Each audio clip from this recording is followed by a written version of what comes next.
Hi, I'm Wenquiang Xiao. I'm a professor in the IOMS department at Stern. In this module, we are going to study supply chain management. In order to talk about supply chain management, we first have to understand the supply chain itself. A supply chain is a process of supplying raw materials, manufacturing, warehousing, distributing, and selling the final products to end consumers. Each step in the process involves decisions about product, information, and finance as they flow through the supply chain.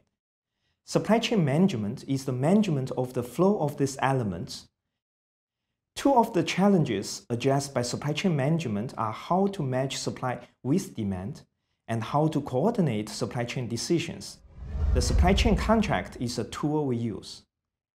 A supply chain contract is a set of rules to control the flow of goods and cash along the supply chain. There are several types of supply chain contracts. Each has different effects on all of the parties in the supply chain and the supply chain as a whole. In order to evaluate the supply chain contract, we must look at all of these effects. One specific type of contract we study is the wholesale price contract. In this contract, the supplier charges a fixed wholesale price for every unit delivered to the buyer.